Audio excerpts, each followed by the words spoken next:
The new project is a variation on a project that I've already done. The new project is a library style binding in Buckram. I'm going to be following Arthur Johnson's instructions for this book. It's actually the only book that I've seen it in, except for this very new publication by Nicky and Karen Vidler. And they do a number of different board attachment styles, but one of the ones they feature and go into great detail with is this split board attachment with a hollow spine, which is the binding that we're going to do today. Now, the previous project was this half leather library binding. It has the sewn on end papers, typical of stationery binding. And I'll also be using another Stopan project, but this project was a tight back, so the leather was glued to the spine of the book, or the backbone of the book, whereas here is the result of this project, and I'll show you in a moment that it's got a hollow back. So it's sort of the best of a number of different worlds. It has the very strong board attachment with the split board, which is often associated with stationery binding, but then it has that hollow back as well, as opposed to the tight back of the leather version. Now, of course, you could combine these, which would be a great project, and do the hollow back with leather as well. I also do the library corners or universal corners, which are nice and strong, though maybe not the most beautiful. Okay, we'll start by making the end papers. So it'll be very similar to the springback end papers. I've made these a few times before. I'm going to use some paste papers that I've made, and I'll just demonstrate this, and I won't describe it. If you need more details, then have a look at the video on the springback binding end papers. The development since the last video on the library style binding is an article in the Journal of the Society of Bookbinders called Bookbinder. There's an article called Cedric Chivers and the Duro Flexible Library Binding by Brian Cole, and he goes into the history of the library style binding. The article describes how Cedric Chivers made a fortune rebinding books for libraries all around the world, and he started this in the second half of the 19th century and into the 20th century. Unfortunately, I'm yet to see an original one of these bindings. The problem was that a lot of them were for circulation libraries, and in the past, the circulation libraries were quite ruthless in their rebinding, so as the binding would wear out, they'd rebind it. I suspect these days libraries just replace the books. It's an excellent article in an excellent journal, and it's worth joining the Society of Bookbinders just for this journal alone, and if you're in the UK, there's a lot of other benefits as well. And while I'm talking about the Society of Bookbinders, the book by Nicky and Karen Vidler, which is a Society of Bookbinders publication, is available from Hewits, or in Australia you can also get it from Karen directly from her company in Adelaide, which I think is, I can't remember the name of the company. I'll put it in the description of the video.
The book I'm binding is The Art of Bookbinding by Joseph Zansdorf, published in 1890, and it's the version that's been reformatted by Stopan and is available from his Etsy store. I'll put the link in the description.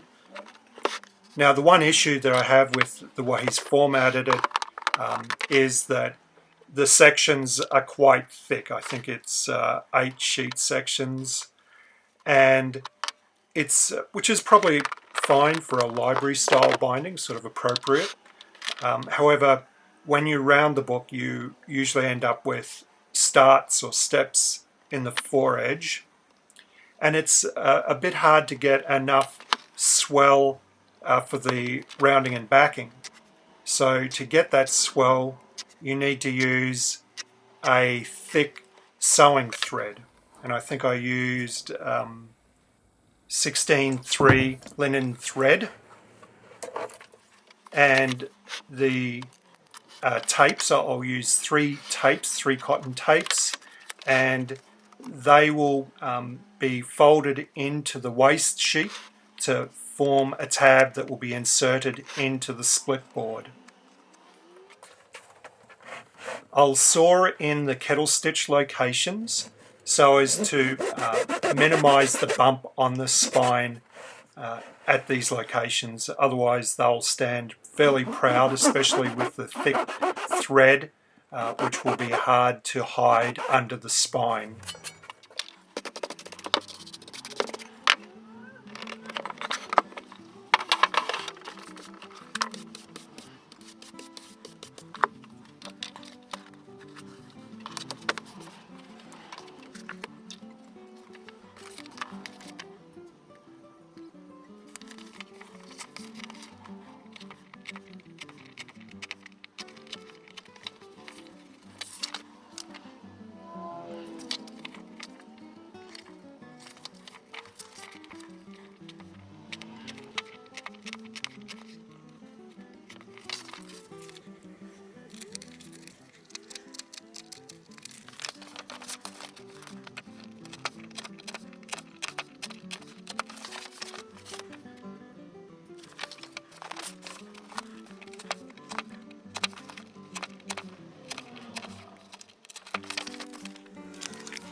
Here's a new toy I've got. It's a fake book for practicing gold tooling for spines.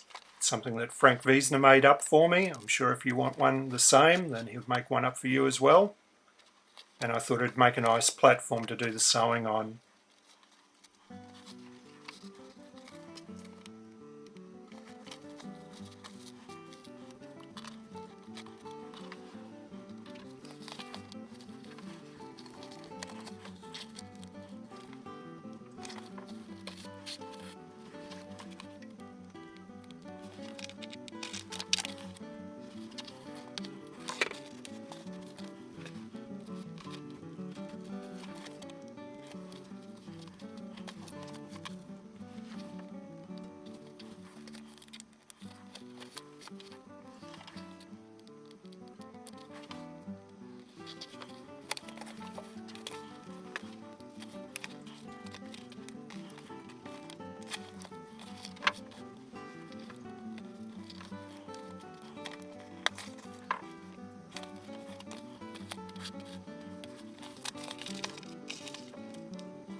I'm moving through these steps pretty quickly because they're very similar to the previous library binding video.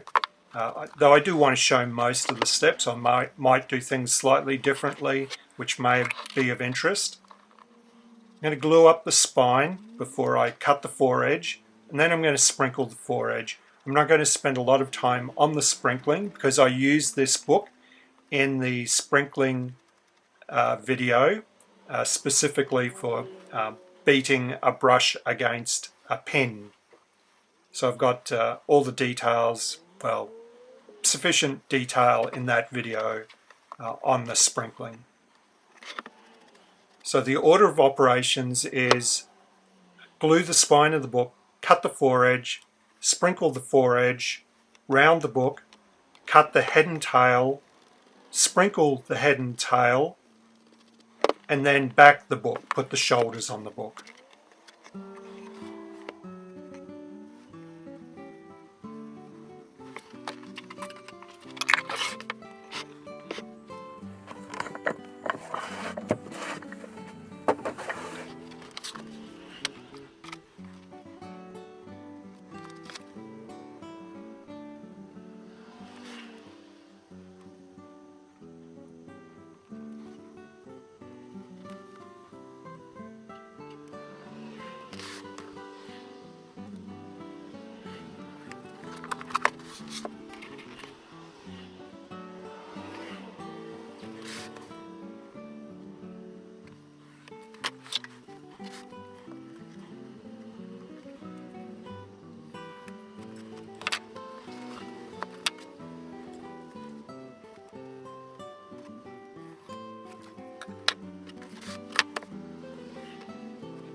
I'm not sure if I've mentioned this in the past, but the stand that the lying press is on is called a tub.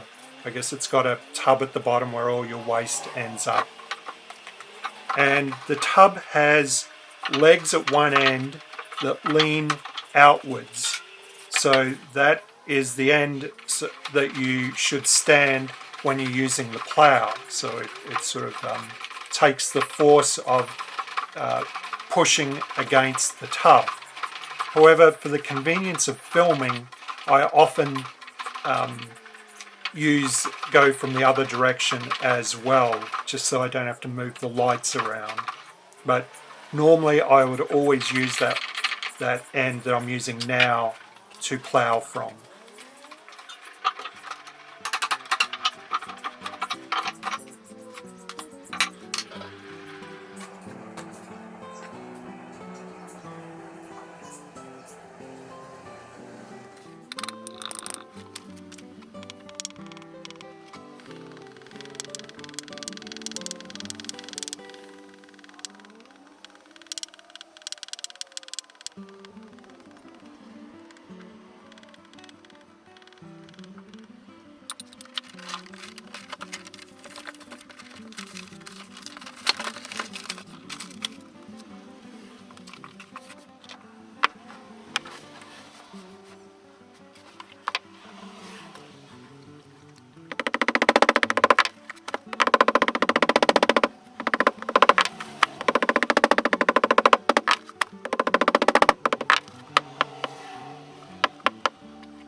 If you've seen the edge sprinkling video, you'd have heard my explanation about one of the traditional techniques for edge sprinkling is to beat a brush against a press pin. Now, I normally don't use my press pin for that purpose, but I did for that video, and for a moment there I couldn't remember what had happened to my press pin. Of course, I'd taken it to the other room for that video.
For the split boards, I'm going to use 2mm external boards and 1mm internal boards.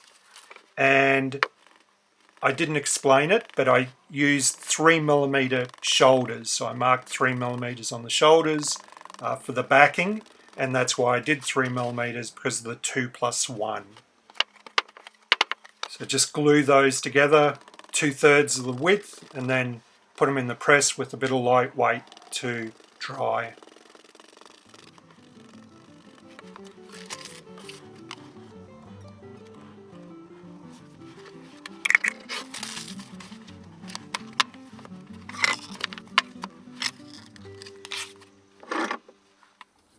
My original plan was to do this project in 2 parts, but with 3 hours of video left to edit, I think this is starting to feel like a 3-part project.